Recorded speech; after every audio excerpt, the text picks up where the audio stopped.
Por que motivo um trabalhador independente, prestador de serviços, consultor, ao emitir um recibo verde a uma entidade com contabilidade organizada, cobra IVA e aplica também o mecanismo de retenção na fonte?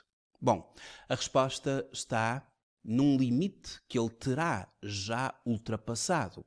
E esse limite é o limite que está previsto no artigo 53 do Código do IVA.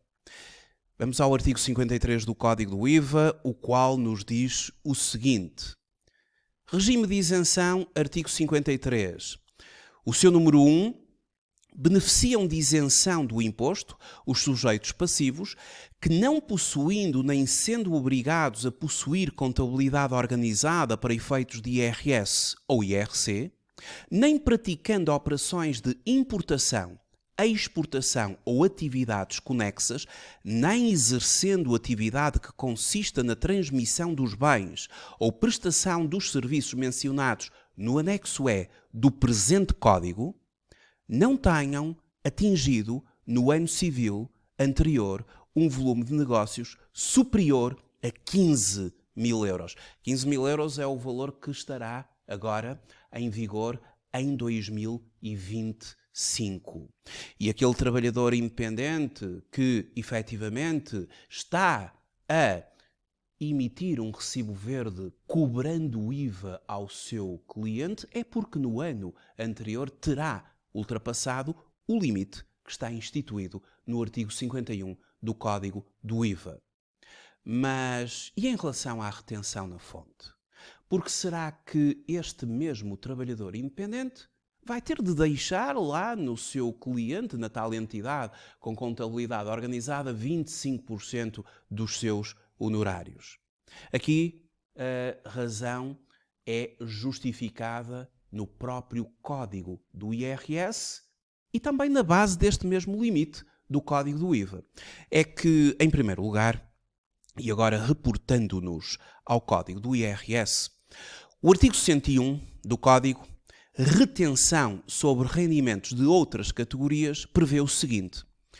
E agora estamos na perspectiva da entidade que paga os rendimentos ao trabalhador independente. As entidades que disponham ou devam dispor de contabilidade organizada são obrigadas a reter o imposto mediante a aplicação aos rendimentos ilíquidos de que sejam devedoras e sem prejuízo do disposto nos números anteriores das seguintes taxas. E vamos falar aqui da linha B, que se aplica aqui a este consultor, que eu estou agora a exemplificar. 25%, tratando-se de rendimentos decorrentes das atividades profissionais especificamente previstas na tabela a que se refere o artigo 151. A taxa é de 25% aplicável a um consultor, porque o consultor tem o código 1320, que é um dos códigos que está previsto aqui na tabela de atividades. Mas a verdade é que os trabalhadores independentes, eles podem estar dispensados de retenção na fonte. Conforme estabelece o artigo 101b, dispensa de retenção na fonte. É que estão dispensados de retenção na fonte, exceto quando esta deva ser efetuada mediante taxas liberatórias. Muito importante, a linha A do número 1 do artigo 101b. Os rendimentos da categoria B, com exceção das comissões por intermediação na celebração de quaisquer contratos, e da categoria F, a categoria F, os prediais, a categoria B, os profissionais e empresariais, quando o respectivo titular preveja auferir, em cada uma das categorias, um montante anual inferior ao fixado no número 1 do tal artigo 53 do Código do IVA. Ora, se o trabalhador independente ultrapassou o respectivo limite do artigo 53, já não está dispensado de retenção na fonte. Ele tem de aplicar, cobrar IVA ao seu cliente e, simultaneamente, aplicar-se-á o mecanismo de retenção na fonte.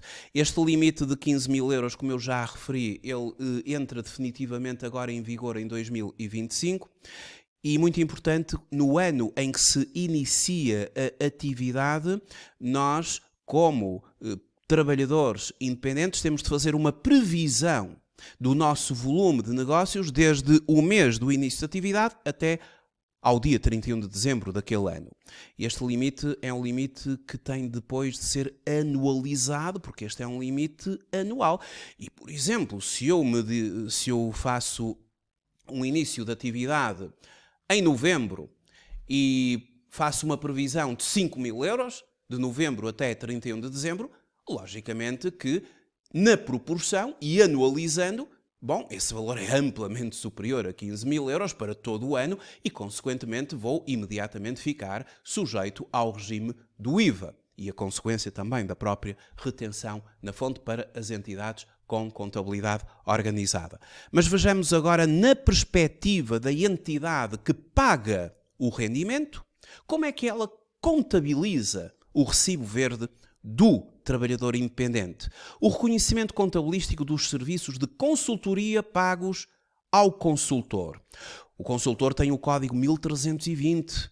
Na tal tabela de atividades a que se refere o artigo 151 do Código do IRS, logo a sua retenção na fonte é de 25%. Este trabalhador independente já ultrapassou o limite instituído no artigo 53 do Código do IVA, quando ele emite um recibo verde, nomeadamente, no caso em concreto, honorários de 274 euros, ele é obrigado a cobrar IVA ao cliente, no caso em apreço à taxa de 23%, taxa normal, 63,02 euros. E também é obrigatório aplicar mecanismo de retenção na fonte. Ou seja, ele não vai receber os honorários na sua totalidade, ele vai ter de deixar 25% dos 274 euros lá na entidade com contabilidade organizada para que esta, pelo mecanismo da substituição tributária, entregue a respectiva quantia ao Estado até ao dia 20 do mês que se segue. A retenção na fonte à taxa de 25% sobre os 274 serão 68,50 euros. Logo, honorários, 274 euros, mais IVA cobrado, 63,02, menos a retenção na fonte de 68,5, 25% dos 274, dá que os honorários a receber serão de 268,52 euros. A entidade com contabilidade organizada vai reconhecer este recibo da seguinte forma: começa por contabilizar os honorários brutos e líquidos de 274 euros como um gasto do período. Debita fornecimentos e serviços, em concreto honorários, a conta é conta 6224 por 274. Aquele imposto cobrado pelo trabalhador independente, que para ele terá de o entregar ao Estado pela sua declaração periódica do IVA, a entidade agora pagadora vai, ao suportar esse imposto, vai poder deduzi-lo. É um imposto suportado, mas dedutível, porque o artigo 21 do Código do IVA nada obsta que se possa deduzir, efetivamente, este IVA de outros bens e serviços. IVA dedutível de outros bens e serviços, conta 2432, vamos debitar esta conta por 63,02 euros. Porquê debitar? Porque é um ativo, é um direito que a empresa tem em deduzir o respectivo imposto. Ora, a retenção de IRS, retenção de imposto sobre rendimentos, na categoria B, vamos creditar a conta 2422. Porquê creditar esta conta? Porque é uma conta do Estado que representa um passivo, uma obrigação. A empresa tem a obrigação de, até ao dia 20 do próximo mês, pagar a quantia de 68,5 euros, hora retida na fonte ao trabalhador. Pelo mecanismo da substituição tributária, assim decorre. E em fornecimentos de serviços, vamos creditar o passivo, fornecedores, conta corrente por 268,52, tratando-se de um consultor que eu considero aqui ser um fornecedor corrente desta empresa, é um fornecedor de um serviço e a conta 22 é agora creditada, aumentando o passivo da empresa, a dívida.